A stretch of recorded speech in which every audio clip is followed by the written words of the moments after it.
Hari ini kita akan renungkan Injil Lukas pasal 1, teksnya ayat 57 sampai 80. Dan sudah dibagi 3 paragraf.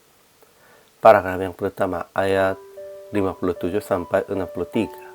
Setelah digenap bulan, Elizabeth melahirkan anak laki-laki dan bayinya dinamai Yohanes. Paragraf yang kedua ayat 64 sampai 79. Zakaria yang penuh dengan Roh Kudus bernubuat tentang keselamatan Tuhan dan pelayanan bayinya. Paragraf yang ketiga ayat 80. Anaknya bertambah besar dan makin kuat rohnya, dan ia tinggal di padang gurun untuk persiapan. Kesimpulan hari ini, setelah 3 bulan, Elizabeth melahirkan anak laki-laki dan dia bersunat ke-8 hari.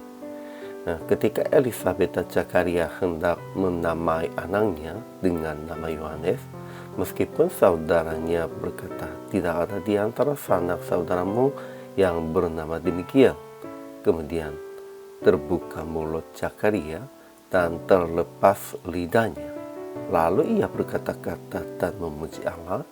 Anak itu bertambah besar dan makin kuat rohnya, dan ia tinggal di padang gurun untuk mempersiapkan jalan Yesus. Ajaran tentang Allahnya. Pertama, Tuhan Allah Israel melawat umatnya dan membawa kelepasan baginya.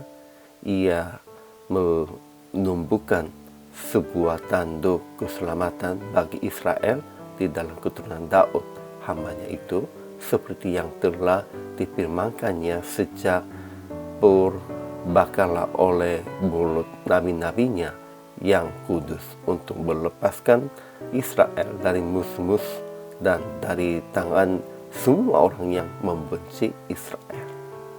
Kedua, ia menunjukkan rahmatnya kepada nenek moyang Israel dan mengingat akan perjanjiannya yang kudus. Ajaran bagi kita yang pertama, setelah Elizabeth melahirkan seorang laki-laki, Elizabeth dan Zakaria menamai bayinya Yohanes dan baru berbuka mulut Zakarianya. Kedua, Zakaria memuji Allah dan ia yang penuh dengan Roh bernubuat tentang keselamatan Tuhan dan tentang anaknya Yohanes.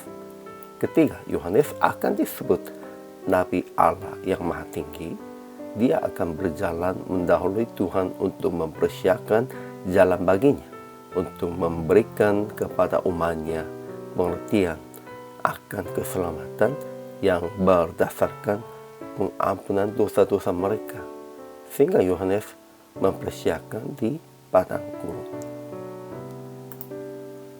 Aplikasi hari ini. Pertama, taat perintah Tuhan sekalipun tidak sesuai dengan tradisi atau adat istiadat. Nama Yohanes itu tidak pakainya di antara sanak saudara keluarga Zakarianya, namun mereka taat tentang perintah Tuhannya. Itu pun juga. Kedua, memberitakan rencana dan kehendak Tuhan berdasarkan Injil Yesus. Kita harus memberitakan rencana dan kehendak Tuhan. Ya, sepertinya Yesus Kristus dan Zakaria dan semua orangnya memberitakan sesuai dengan rencana Tuhan. Ketiga, mempersiapkan kedatangan Yesus kedua kali dengan melakukan menurut panggilan orang Kristen. Kita harus mempersiapkan kedatangan Yesus. Mari praktek hari ini melakukan sebagai orang Kristen dan melakukan sesuai dengan nama panggilan itu, supaya mempersiapkan jalan Yesus yang datang kedua kali. Ya, memang besok hari Natal. Hari ini juga banyak orangnya hanya menikmatinya hari raya begitu. Namun kita harus mempersiapkan jalan Yesus yang datang kedua kali melalui musim Natalnya itu. Itu apa? Melakukan sebagai orang Kristen. Itu taat kepada Tuhan dan melayani untuk orang lain. yang juga selama melayani. Tuhan Yesus memberkati.